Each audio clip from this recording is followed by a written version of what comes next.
Salmo 73, o título dessa mensagem é Verdades que sustentam a fé. Diz assim o texto da palavra de Deus. De fato, Deus é bom para com Israel, para com os de coração limpo. Quanto a mim, porém, quase me resvalaram os pés. Pouco faltou para que se desviasse os meus passos, pois eu invejava os arrogantes ao ver a prosperidade dos maus.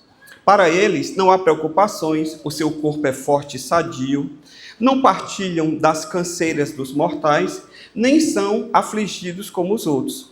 Por isso a soberba os cinge como um colar, e a violência os envolve como um manto. Os olhos saltam-lhes de tanta gordura, do coração deles brotam fantasias, zombam e falam com maldade. Falam da opressão com arrogância. Abrem a boca para falar contra os céus, e a língua deles percorre a terra. Por isso o seu povo se volta para eles e os tem por fonte da qual bebe com avidez. Eles dizem, como Deus ficará sabendo? Por acaso o Altíssimo tem algum conhecimento? Eis que estes são os ímpios. E sempre tranquilos aumentam suas riquezas. Com certeza foi inútil conservar puro o meu coração e lavar as minhas mãos na inocência, pois o dia inteiro sou afligido e cada manhã sou castigado. Se eu tivesse pensado em falar tais palavras, já aí teria traído a geração dos teus filhos, ó Deus. Senhor, em nome de Jesus, aplica a tua palavra aos nossos corações e que todo levante contra essa ministração caia por terra no nome de Jesus e que essa palavra chegue, ó Deus, aos corações daqueles que aqui estão assistindo pela internet ou virão no futuro. Em nome e para a glória de Jesus. Amém. Em certos momentos da vida, parece que a gente entra em crise. Quando a gente começa a observar a vida ao nosso redor, e parece que a realidade que nós estamos vivendo ou vivenciando, elas entram em contradição com aquilo que nós cremos e com as promessas de Deus na nossa vida. Quando nós vemos, por exemplo, o ímpio prosperando e o justo sofrendo, às vezes podemos ser atingidos por um pensamento do tipo, será se vale realmente a pena servir a Deus? Porque eu vejo o ímpio que não quer saber de Deus prosperando. E eu vejo o cristão, o crente, que vive buscando a Deus, muitas vezes passando o perrengue. Essa dúvida, esse questionamento, ele não é novo. O próprio salmista, Asaf, viveu esse questionamento. E isso lhe causou um grande transtorno, a ponto dele quase cair da fé. Porque ele diz aqui no versículo 2, ele diz, quando olhou essa realidade do ímpio prosperando e do justo sofrendo, ele disse no versículo 2, quanto a mim, porém, quase me resvalaram os pés. E aqui quem está falando, irmãos, é um levita. Asaf, ele era um levita, ele vivia na casa de Deus, adorando a Deus. Não é uma pessoa qualquer que não está nem aí para Deus, ou alguém que serve a Deus assim, muito esporadicamente. Era alguém que estava constantemente na presença de Deus, e em certo momento ele foi assaltado com essa dúvida, e ele ficou perplexo. Na semana passada, quando nós iniciamos a mensagem, nós falamos aqui sobre algumas publicações do tipo 100 livros para você ler antes de morrer, ou 100 filmes para você assistir antes de morrer. E aí, eu queria, a partir do Salmo 73, falar sobre 13 verdades que você precisa conhecer antes de morrer. No domingo passado, quando iniciamos, nós falamos sobre duas dessas verdades. A primeira verdade é que Deus é bom, mesmo quando a vida não parece ser boa. Deus é bom, Deus continua sendo bom, mesmo quando as circunstâncias não são favoráveis. E a segunda verdade que nós falamos na semana passada foi que a fé, ela pode vacilar porque nós somos falíveis. Eu e você somos falhos, nós estamos sujeitos a falhar, nós estamos sujeitos, inclusive, a pecar, e aí a gente precisa vigiar a nossa vida. Para quê? Para que a gente ao passar pelas dificuldades, pelos momentos difíceis, nós não venhamos a fraquejar na nossa fé e abandonar aquilo que Deus nos revelou enquanto estava tudo bem. Alguém já chegou até a dizer: não esqueça, no momento de trevas, aquilo que Deus te falou no momento de luz. Porque a gente tem essa tendência. Quando tudo vai bem, a gente diz: Deus é bom, Deus é maravilhoso, eu creio que Deus está cuidando de mim. Mas quando as coisas começam a não sair como a gente gostaria, e aí a gente tem uma tendência natural de achar que aquilo não era bem assim, e aí começa a esquecer aquilo que, na hora da aflição, começa a esquecer aquilo que Deus nos revelou na hora da bonança. Então, você vigie para que a sua fé não seja abalada. Amém? E hoje, nós vamos dar sequência, então, a essas verdades. Eu gostaria de apresentar a vocês a terceira verdade com base neste salmo. E Asaf, ele entrou em crise quando? Quando ele começou a olhar com o olhar da comparação. E a terceira verdade é: a comparação nos leva a uma visão distorcida da realidade. Eu vou repetir. A comparação, ela nos leva a uma visão distorcida da realidade. Acompanhe comigo no versículo 3. Pois eu invejava os arrogantes ao ver a prosperidade dos maus. O texto diz que ele invejava os arrogantes ao ver a prosperidade deles. A palavra inveja, traduzida como inveja aqui no hebraico, é a palavra caná, que significa arder em ciúmes ou consumir-se internamente. Foi isso que ele estava vivendo. Ele começou a olhar a prosperidade dos maus e olhou para a vida dele, e aí ele começou a arder em ciúmes, ele começou a entrar em conflitos internos. Irmãos, aquilo que Asaf experimentou de ver o sucesso dos ímpios. Quem é ímpio, pastor? O ímpio, na linguagem bíblica, é aquela pessoa que não serve a Deus, que não anda com Deus. Para o povo de Israel, o ímpio era todo aquele que não era judeu. Mas para nós cristãos, o símbolo é de uma pessoa que não está nem aí para Deus. E quando Asaf olha para essas pessoas, essa falsa percepção da realidade começou a produzir nele uma espécie de crise interior. E isso acabou se tornando uma pedra de tropeço para ele.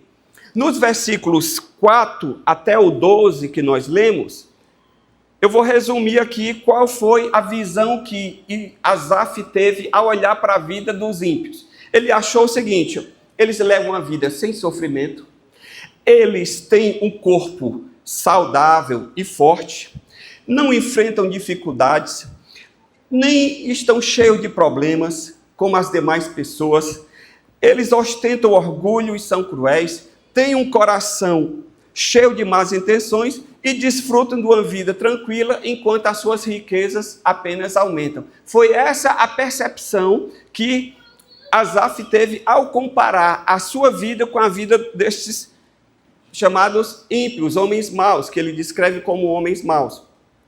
Só que essa visão ela está equivocada por dois motivos. Primeiro, porque a gente sabe que todas as pessoas têm problemas e passam por dificuldade, independente das suas crenças ou mesmo se possui muito ou pouco dinheiro. Não é verdade? Por exemplo, conta bancária ou até mesmo a fé, ela não nos blinda de problemas. Até os ricos têm problemas. Até aqueles que vivem nababescamente enfrentam dificuldades. Pode não ser dificuldade financeira, mas enfrentam muitas vezes dificuldades na família, dificuldades na saúde. Então, Asaf, ele simplesmente, quando começou a comparar a sua vida com esses, ele começou a ter uma visão distorcida da realidade. E o segundo motivo pelo qual ele se equivocou na análise dele é que nem todas as pessoas que não conhecem a Deus são pessoas de má índole, não é verdade? Eu e você conhecemos pessoas que mesmo que não vivem na igreja, mesmo que não estão nos caminhos do Senhor, mas são pessoas de boa índole, são bons cidadãos, são bons pais, são boas mães. Eu conheço pessoas assim e eu sei que eu não sou exceção. Então, nem todo mundo é mau. pelo fato de não ainda conhecer o Senhor, pelo fato de ainda não ter tido a revelação do Evangelho. Então, essa comparação, ela produziu uma visão distorcida da realidade. E aí é que você precisa entender isso. Quando você começa a comparar a sua vida com a vida dos outros, você tem uma séria tendência a distorcer a realidade. Por quê? Porque são coisas diferentes. Apesar de serem pessoas, mas são pessoas com histórias diferentes, com criação diferente, com trajetória diferente. Então eu não posso comparar a minha vida com a vida de ninguém. Eu não posso, por exemplo, comparar a minha vida com a vida do pastor Pedro. Ele tem a história dele, eu tenho a minha história. Ele está tentando ficar bonito igual a mim. Ele vai conseguir? Vai. Mas, mesmo assim, não tem problema. Vamos continuar sendo amigos. Então, queridos, não se compare. Lloyd Jones, um comentarista e pastor da igreja no século XIX e começo do século XX, ele escreveu o seguinte: o diabo geralmente obtém sucesso quando ele faz fixar-nos naquilo que parece ser um acontecimento isolado. Ele coloca essa única coisa diante de nós, de tal modo que não conseguimos ver e nem pensar em mais nada. A gente se concentra em uma questão só, e aí a gente começa a esquecer tudo, e aquilo começa a se avolumar, e como se tudo aquela coisa que a gente observa, aquele detalhe que a gente observa na vida da pessoa, definisse toda a realidade dela e a nossa. E isso não é justo, não é coerente. Por quê? Porque a nossa vida não é apenas uma área. Eu olho a vida financeira de alguém e olho a minha vida financeira, e aí eu digo, não, ele é feliz e eu sou infeliz. Ei! A vida de uma pessoa não se resume à área financeira, tem a área emocional, tem a área espiritual, tem uma série de outras áreas que é um conjunto. A nossa vida ela é um conjunto, ela não é um fato isolado A, B ou C. Então, quando nós começamos a nos comparar, nós temos a tendência de focar apenas aquilo que é positivo do outro contra aquilo que é negativo nosso. Matthew Henry ele diz o seguinte: quando nós vemos os ímpios florescerem em riqueza e poder, nós somos tentados a pensar que não aproveitam em servir a Deus, que foi exatamente o que aconteceu aqui com o salmista. Quando ele olhou para o ímpio, que não serve a Deus, e ele diz assim, eu estou aqui servindo ao Senhor, será se é debalde? Será se é em vão? Será se vale a pena mesmo? Esse foi um questionamento do próprio Asaf. Spurgeon, o príncipe dos pregadores, ele disse o seguinte: a prosperidade dos ímpios tem sido uma pedra de tropeço para muitos. Eles parecem viver em paz, mas é apenas uma ilusão passageira. Por quê? Porque a realidade é provisória. Nós não estamos vendo o filme todo. Quando a gente analisa a vida de uma pessoa, você tem que olhar do início até o fim. Você não pode pegar apenas um momento estanque, uma fotografia aqui e basear a vida da pessoa toda por um momento estático. Não, você tem que ver o todo, porque a vida nossa, ela tem momentos de êxtase, de alegria e tem momentos também de tristeza. Então, se você tirar uma foto da minha vida num momento de êxtase, que eu estou vivendo numa festa ou estou celebrando o aniversário, você vai dizer que a minha vida é feliz o tempo todo. Ou se você tirar uma foto minha no momento em que eu adoeci e fui ao hospital, e aí alguém tirou aquela foto minha lá no hospital, você vai dizer, a vida desse camarada é um eterno sofrimento. E isso não condiz com a realidade. Então nós não podemos pegar momentos estanques da vida de uma pessoa e julgar toda a realidade dela por conta disso, porque senão nós vamos começar a nos estressar. Amém? A prosperidade, disse John Blanchard, ela não é sinal da aprovação de Deus e nem a adversidade é sinal da sua rejeição. Ou seja, nem quando você está próspero significa que Deus está te abençoando, porque senão todo mundo da Lava Jato era abençoado. Não teve muita gente, o pessoal que roubou os aposentados do INSS, todo mundo lá com carros de luxo e vivendo aí nababescamente, todo mundo era abençoado. E a gente sabe que não é assim. E também quem está na adversidade não significa que ela está rejeitada por Deus, porque muitos na Bíblia Sagrada sofreram adversidades e que o Senhor estava na vida deles. Amém? E por fim, John Stott ele diz: a inveja é um pecado contra a providência divina, pois ela nega que Deus sabe o que é melhor para nós. Quando eu invejo a vida de alguém, eu estou dizendo o seguinte: Senhor, o Senhor não está cuidando bem de mim, porque Ele está melhor do que eu, como se Deus não soubesse o que é melhor para mim e o que é melhor para o outro. Então, é um pecado quando nós olhamos a nossa vida assim, nos comparando com os outros, amém? Porque muitos exemplos nós poderíamos citar que causam prejuízo, que a inveja causa prejuízo à nossa vida. Mas só para você ter uma ideia, Caim, quando ele comparou, quando ele invejou a aprovação de Deus, a oferta de Abel e a rejeição de Deus à sua oferta, o que foi que aconteceu? O primeiro assassinato na história humana. Quando nós olhamos para os 10 espias que foram enviados para conhecer a terra, que o povo de Deus havia de tomar como posse. E quando eles olharam os gigantes e eles compararam a estatura daqueles homens com a estatura deles, o que foi que aconteceu? Eles esqueceram das promessas de Deus e fraquejaram na fé. Então, a comparação, ela nunca é boa. E você não pode cair nessa esparrela de ficar se comparando uns aos outros, porque isso vai distorcer a sua realidade. Quando hoje, em tempos de rede social, aí é que nós enfrentamos mesmo essa tendência de comparação. Por quê? Porque a gente vê as postagens das pessoas, fotos sorrindo, felizes, pessoa viajando, a pessoa lá toda na academia, corpos perfeitos, relacionamentos ideais, declarações de amor, e aí a gente diz: essa pessoa é mais feliz do que eu. É ou não é? É uma tendência ou não é? É uma tentação ou não é? É. Mas por que não é correto isso? Porque nós estamos comparando os bastidores da nossa vida cotidiana, de trabalhar, de lavar louça, de recolher o lixo, de cuidar do menino, de trocar a fralda, de ir ao médico, de marcar consulta. Nós estamos comparando os bastidores da nossa vida com simplesmente o palco da vida deles, os destaques, porque quando a pessoa está postando na rede social, tu acha que ela vai mostrar uma foto quando ela acabou de acordar? Hein? Ela, pessoal, olha eu aqui, o estado em que eu estou quando eu acordo.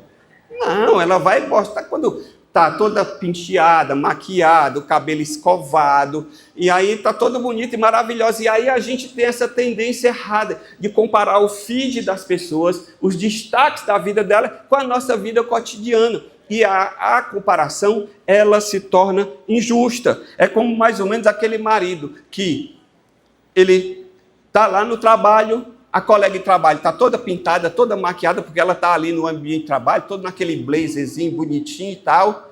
E aí quando ela passa, um cheiro no meio do mundo. E aí quando ele chega em casa, depois de um dia de trabalho, a mulher está com 3 meninos dentro de casa, cheiro de cebola, com a roupa da camisa do propaganda política de 3 eleições atrás. Aí ele diz: não, minha mulher nem se compara. Claro, você está pegando o melhor de um com o pior da realidade do outro, o que é que você quer? Então, toda comparação, ela tem uma tendência a distorcer a realidade. E você não pode cair nessa esparrela. Amém? O que a Bíblia Sagrada nos diz? O que é que a gente precisa? 2 Coríntios 4,18. Não atentando nós nas coisas que se veem, mas nas que se não veem, porque as que se veem são temporais, e as que não veem são eternas. Quando você olha a prosperidade do ímpio, irmãos, aquilo ali é uma coisa que, ainda que ele viva rico a vida toda, mas isso é apenas aqui, isso é apenas um lado da existência, isso é apenas um momento. A Bíblia diz que nós temos que olhar para as coisas que não se veem, porque as que se veem são temporais. O carro se acaba, a roupa se desgasta, a casa fica precisando de manutenção, tudo com o tempo se desgasta, mas aquilo que você tem em Deus permanece para sempre. Amém? Portanto, Paulo diz, pensai, Colossenses 3:2, nas coisas que são de cima. Em Romanos 12:2 ele diz, transformai-vos pela renovação da vossa mente. Então você precisa entender o seguinte, você é nova criatura, você foi chamado para viver uma vida nova, então você tem que alçar a sua vida dessa coisa de simplesmente só olhar aquilo que os olhos veem e começar a ver aquilo que os olhos não conseguem contemplar. Então pare de comparar a sua vida com a vida dos outros. Compare sua vida, sabe com quem? Com você mesmo. A melhor comparação que você pode fazer é com você mesmo. Como assim, pastor? Você olha para a sua vida hoje e diz, como é que eu estou hoje e como é que eu estava 5 anos atrás? O que é que a minha vida melhorou? O que é que eu evoluí de lá para cá? Eu me tornei uma melhor pessoa, eu me tornei um melhor cristão, me tornei um melhor profissional, eu me tornei um melhor marido, um melhor filho, um melhor pai. Então compare a sua vida com ela mesmo. E aí você vai ter um critério de comparação correto, e aí você vai poder dizer, eu evoluí, eu melhorei, ou eu regredi. E aí você pode tomar atitudes para que a sua vida, daqui a 5 anos, quando você fizer uma nova comparação, você possa olhar e dizer, realmente eu mudei. Por quê? Porque eu tomei atitudes que eu precisava tomar. Eu corrigi coisas na minha vida que eu precisava corrigir. E hoje eu estou muito melhor do que eu estava antes. Amém? Compare a sua vida com a vida de Cristo. Olhe para o exemplo de Cristo. Cristo é o nosso padrão de conduta. Eu não posso me comparar com a vida do meu irmão. Por quê? Porque ele está igual a mim no caminho da santificação, no caminho de andar com Deus, está errando e acertando igual a mim. E eu tenho que me guiar por um padrão de excelência. Certa vez perguntaram para um pastor, disse, pastor, você vive tudo que prega? Aí ele disse, não. Ele disse, como não? Você não vive tudo que prega? Não. Por quê? Porque a mensagem que eu prego, ela é mais excelente. Ela está num nível acima. E é isso que me inspira a continuar melhorando cada dia, buscando melhorar. Porque se eu conseguir alcançar tudo aquilo que eu devo alcançar, o que é que vai acontecer? É que o padrão é baixo. E aí eu não vou ter estímulo para continuar melhorando. Então, a mensagem do Evangelho, como diz o pastor aqui uma certa vez, é nível alto. Amém? É nível alto. E é nesse nível aí que eu devo buscar. E o próprio apóstolo Paulo, o autor da maior parte do Novo Testamento, que teve revelações de Deus que nós nunca teremos aqui nessa terra. E aí, sabe o que ele disse? Não que eu tenha alcançado, mas uma coisa faço, esquecendo o que para trás fica, avanço para aquilo que está diante de mim. Então é isso que você tem que fazer. Em vez de ficar se comparando com A, com B, com C, com ímpio, ou até mesmo com alguém da igreja, ei, irmão, foca em Jesus, olha para cima, olha para o Evangelho, olha para frente e busca fazer a vontade de Deus e atingir o padrão que Deus tem para mim e para a sua vida. Amém? Não compare realidades incomparáveis. Se você compara feijão com feijão, beleza. Milho com milho, beleza. Agora você compara pessoa com pessoa, não dá certo. Por quê? Porque as pessoas são diferentes. Nem os gêmeos são iguais. Então você não pode comparar coisas diferentes, porque essa comparação ela não vai ser justa. Não compare, não confunda, por exemplo, o brilho com o valor. O vidro, o acrílico brilha, mas só o diamante é eterno. Entende? Ambos brilham, mas um tem um valor e outro tem outro valor. Entenda o seguinte, às vezes você olha o brilho deste mundo, olha o brilho na vida de uma pessoa, e aí você diz, aquele ali, mas muitas vezes aquele brilho ali, ainda mais se a pessoa não anda com Deus, é um brilho do vidro, que vai se acabar, que é momentâneo, que é passageiro. Busque um brilho que é eterno. E aí, se tem um brilho eterno, é o brilho do diamante. Então, seja um diamante para o Senhor. Amém? Seja alguém que busca e que está focado não em algo momentâneo, mas em algo de valor eterno, que é a sua salvação em Cristo Jesus. O Senhor, Ele não vê apenas o coração. ele vê a nossa vida toda. O sucesso de um ímpio, você pode ter certeza, ele é temporário. Ele não dura a vida toda. Ele não dura a eternidade toda. Então, pare de se comparar com alguém. Amém? Segunda, outra verdade que você precisa sair daqui com ela hoje. Quando Asaf ele começou a se comparar com outras pessoas, ele começou a questionar o valor da sua fé. Começou a olhar e disse, rapaz, será que vale a pena? A vida do cara está melhor do que a minha. Será que vale a pena mesmo eu ficar aqui, na luta, na peleja, buscando a Deus, servindo a Deus? Olha o que foi que ele disse aqui no versículo 13. Com certeza foi inútil conservar puro o meu coração e lavar as minhas mãos na inocência. Pois o dia inteiro eu sou afligido e a cada manhã eu sou castigado. Quarta verdade que você precisa aprender hoje é que as circunstâncias podem nos fazer questionar a validade da nossa fé. Quando você olha para as circunstâncias, essas circunstâncias podem fazer com que você questione a validade da sua fé. Será se vale a pena? Foi isso que ele disse, foi inútil, não valeu a pena, não adiantou de nada eu me esforçar, guardar puro o meu coração, lavar minhas mãos da inocência. Esse verbo purificar, aqui traduzido, é do hebraico tahé, que significa expressar um esforço pessoal de santidade. Em outras palavras, ele está dizendo o seguinte, foi inútil eu tentar viver uma vida santa, não valeu a pena eu guardar meu coração, lavar minhas mãos na pureza. Tudo isso foi em vão. Asaf, ele se dedicava, irmãos, à pureza, a uma vida de fidelidade a Deus.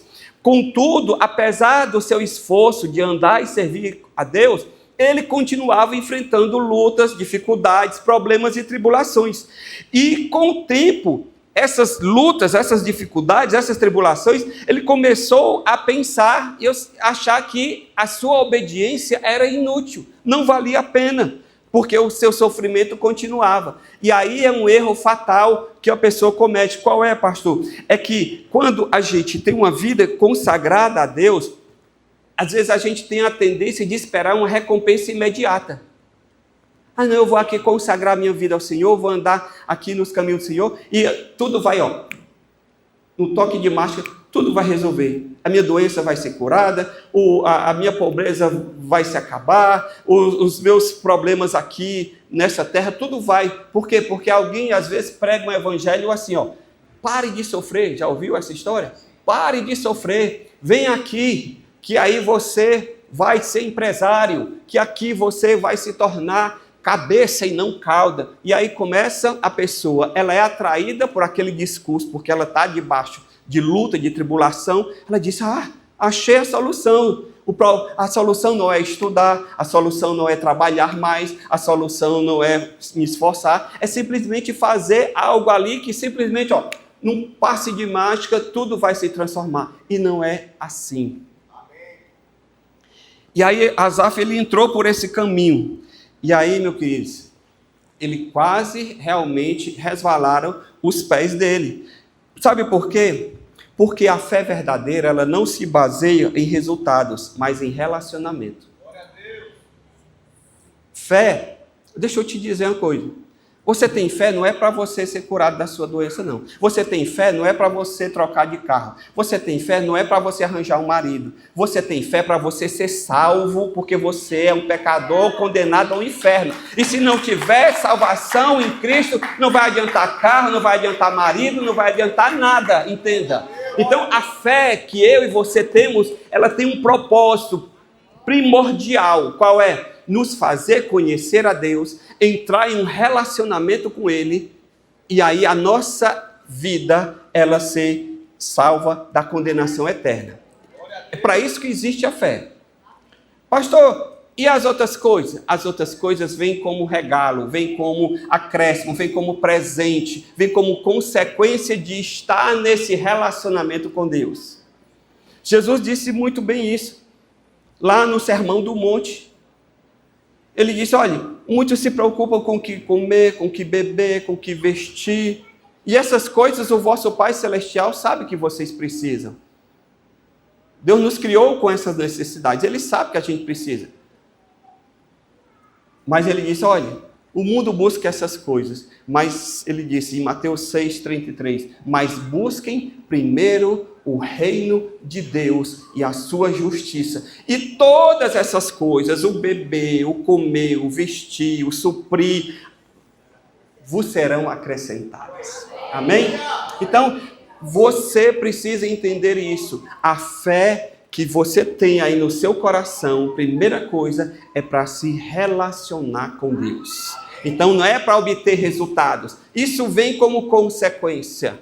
Se eu tenho um filho e esse filho tem um relacionamento comigo, a herança é natural.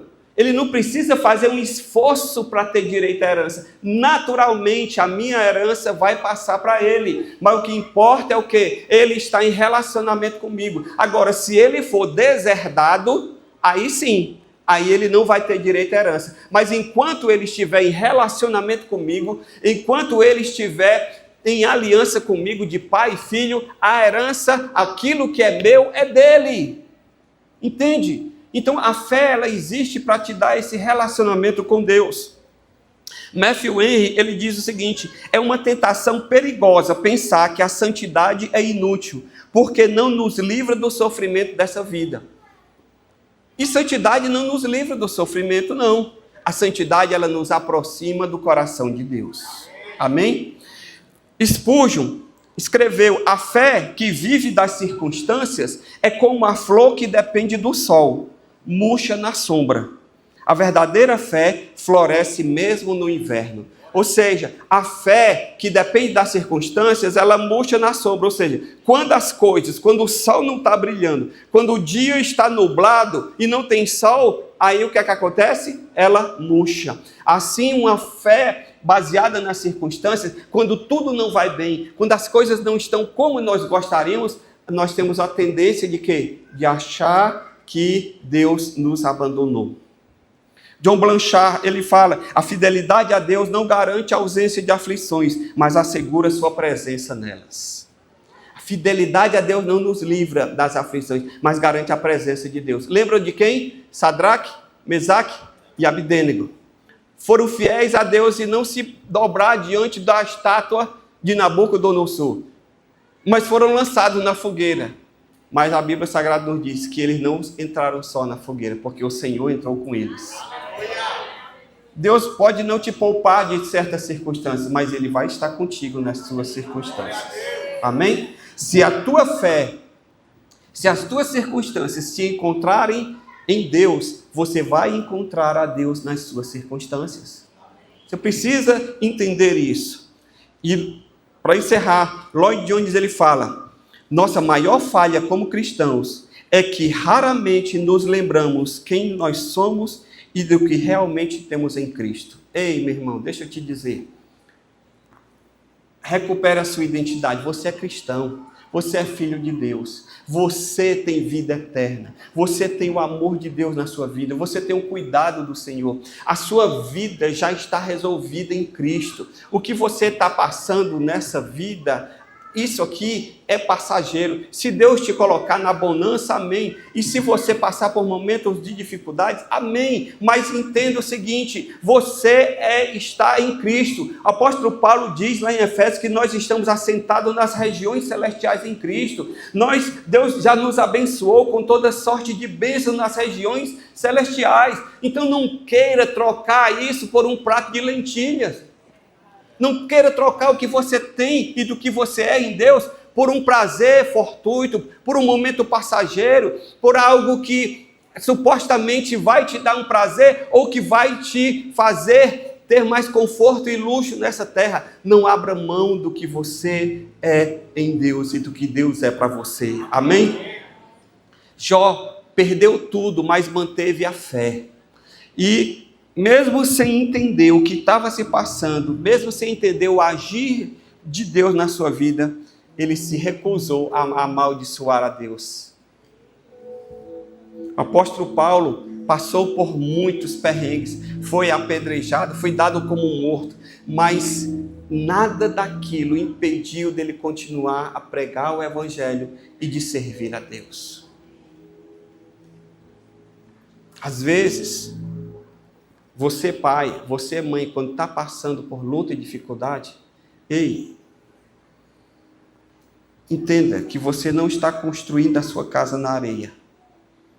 Quando tudo está bom, a sua fé parece firme, mas se as coisas não saírem como você quer, tudo desmorona, cuidado. Olhe onde você está edificando a sua vida. E eu quero deixar um versículo bíblico. Isaías 55, 8. O Senhor diz, porque os meus pensamentos não são os pensamentos de vocês, e os meus caminhos não são os caminhos de vocês, diz o Senhor. Porque assim como os céus são mais altos do que a terra, assim os meus caminhos são mais altos do que os vossos caminhos. Então não interprete a fidelidade de Deus pela aparência das suas circunstâncias. Não interprete isso, porque a sua fidelidade, na verdade, a sua felicidade, o seu valor, a sua fé não podem ser baseados em coisas circunstanciais como dinheiro, como saúde, porque dinheiro vem e vai, saúde vem e vai, prestígio vem e vai. E se você basear a sua fé, o seu valor nessas coisas, você vai ficar igual tobogã, cheio de altos e baixos. Quando tudo estiver bem, você está na parte de cima. Quando as coisas não estiverem bem, você está na descendente. Aí acontece alguma coisa, aí você... Aí depois acontece outra coisa. E aí você vai viver nessa eterna gangorra. E você não pode basear a sua vida nas circunstâncias. Amém? Vamos ficar de pé na presença do Senhor.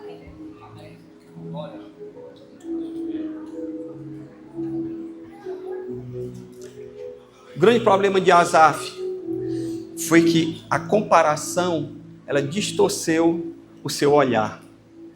E as circunstâncias abalaram a sua confiança. Não deixe que a comparação faça com que o seu olhar, a visão de Deus, seja abalada na sua vida. E não deixe que as circunstâncias removam você da sua fé.